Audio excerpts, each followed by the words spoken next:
Hey, what's going on, guys? I'm Dr. Boyce Watkins from Your Black World and the Black Business School. I thought that I would do a quick overview on debt. I just read something about student loan debt and how bad it's gotten, particularly given that black people, we're not able to repay our student loans.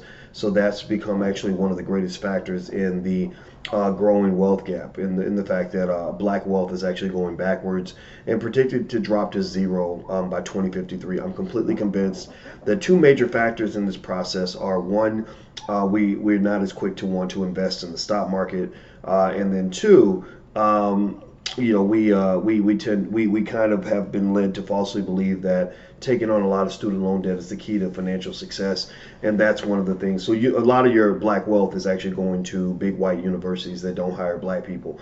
So that's an economic drain that's gonna haunt you for the next 50 years until we, as a community, get past that. So what I decided to do really quick, because you guys know, I'm a finance professor. I've been teaching finance to college students for 25 years, and I can sort of break things down in a certain way that might be helpful to you.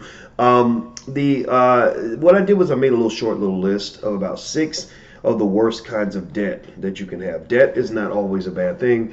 People like Dave Ramsey, they'll say debt is bad, debt is bad, debt is bad. Well, the reason he says debt is bad all the time is because, if you're not, it's almost like driving a car. If you don't know how to drive a car, then it's better that you stay from behind the wheel. Or if you don't know how to use a gun, it's better to not have a gun around at all. But people that know how to use guns safely are, in many cases, safer and better off than people who don't know how to use guns. Or like fire. You tell a child don't use fire at all, whereas an adult you kind of tell them, hey, use fire for this, but don't use it for that. Same thing is true for debt. A lot of people tell you to stay away from debt because they see so many Americans misusing debt, and the debt puts them in serious financial trouble. So Dave Ramsey just plays it safe and says nobody touch the debt. Whereas when you get into more financially, sophisticated realms, people actually can explain to you how debt can be used as an accelerator of economic progress. But anyway, with that being said, let me give you the six worst kinds of debt. First is gambling debt. Gambling debt, I think, is probably the worst kind of debt I can think of because it's typically set up through people like loan sharks and all that. It's people who come and break your legs and kill you if you don't pay. Also. It's connected to an addiction. Financial addictions are terrible. They can ruin your life, ruin your family. There's very few kinds of debt worse than gambling debt in the sense that, when somebody has a gambling addiction, it's hard to come back for that. It actually hits the same dopamine centers as cocaine and all that stuff. So be cautious if you ever decide to marry somebody and they gamble too much, because that could really hurt you financially. The second worst type of debt, in my opinion, would be IRS debt. The reason IRS debt is so bad is because when you go into debt with the IRS, it's like financial quicksand. So you need to make more money in order to pay back the debt. But the more money you make, the more money they take. So the debt isn't static. The debt is growing. It proportionally is growing proportionally to how much money you make. So you go out and you make another $1,000,000, or they're like, oh, you owe us another 400,000 on top of whatever you owed us before. So it can be very frustrating. A lot of people that go deep into IRS debt don't ever get out. Joe Louis, the great boxer, the Brown Bomber, went into IRS debt. He died broke. A lot of people, Red Fox died broke. A lot of people die broke because of IRS debt. So be careful with that. The third worst type of debt, in my opinion, would be like payday loans or these really difficult lenders. They're considered predatory lenders, mainly because they charge interest rates that are really high, and their fee structure is just absolutely ridiculous, to the point where there's an argument to be made that it's unethical to take advantage of people in that way. But at the same time, what they're taking advantage of is typically a high desperation and low sophistication among the borrower. A lot of people, when they need the money, they'll sign anything to get the money, and so you can legally come back and say, look, you signed this was legal. But then there's like sort of the ethical thing that says, okay, you tricked these people, you fooled them into a bad deal. So there are people that take a stand that says that these payday lenders are bad. I'm a person that says, for those who are financially intelligent, I actually think payday lenders in some context context, there's a reason why people use them. I'm not going to say that, and it's not always because they're dumb. It's because maybe they're saying, look, I'll pay a high interest rate if I can get this money for something I desperately need right now. And I've seen people use payday lenders and walk away feeling fine with the deal, because remember, there's a reason why there are people that will go back to them over and over and over again. It's not because they're dumb. It's because sometimes that's the only place you can get the money. It'd be nice if banks made their funding available to everybody in the hood, but they don't, right? So sometimes people get desperate and they're like, I need food and I'll pay 30% interest to get some food.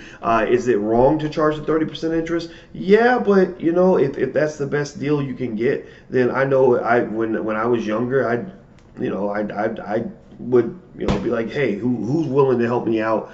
If you help me out, I'm going to say thank you. I'm not going to say you exploited me, because I always do have that choice. But payday loans are bad in the sense that if you go deep in that kind of stuff and you're dealing with a lender that's just absolutely exploitative, the fees can just be insane and end up kicking you in the butt, and you're stuck for a long time. You don't know why.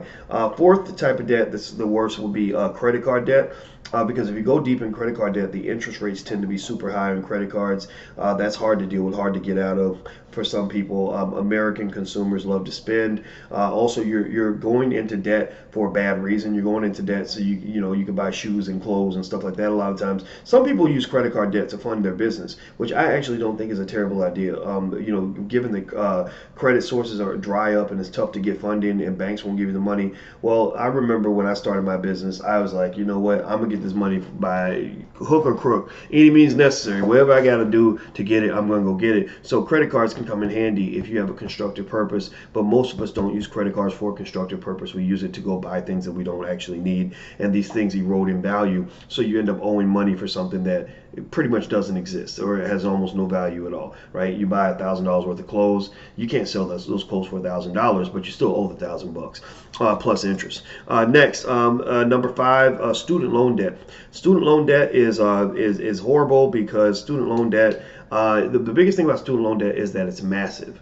Universities are overcharging the American people by an insane amount of money, to the point where they're as bad as the payday lenders. They're as bad as the payday lenders, because here you've got this $10,000 education, but you owe $100,000 to repay it. And also on top of that, this education, which isn't worth more than $10,000, but you owe $100,000, it's not helping you generate the income necessary to repay that debt. So actually, half of all black college graduates have defaulted on their student loans. Student loans are like a financial STD. They stay with you for the rest of your life. All economic relationships are disrupted because your credit is screwed up. So you can't buy a house, you can't quit your job to start your business, you're not in a good financial position to quit your job. So you're stuck in this bad economic relationship with a job that you can't stand, because you got this financial STD, which makes nobody want you. So I don't want anybody to feel bad about that, but I am trying to say that we got to think about our kids and help them to avoid that student loan debt.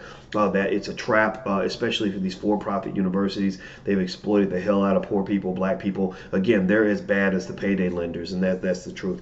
Number 6, the last but not least, will be auto loans. I think auto loans are terrible because cars depreciate in value very, very fast, but the debt stays here, but the value drops. What you really actually want when it comes to debt is you need the debt to be here, and you need the value of whatever it is you use the debt for to go up, right? So you can borrow for an asset that appreciates in value, and you're winning. That's what wealthy people do. They'll borrow $1 million and go make $5 million, and then they get a $4 million surplus. But what a less sophisticated person might do is they'll borrow this much money, and the asset will drop in value. So then you end up becoming underwater, where the amount you owe is higher than the value of the thing that you borrow the money for. So don't put yourself underwater. Student loans put you underwater. Auto loans put you underwater, and some of these other loans that I mentioned also put you underwater. And again, with gambling debt being number 1, that puts you deep underwater, because you're not just dealing with the financial distress, but you're dealing with the emotional distress of overcoming an addiction.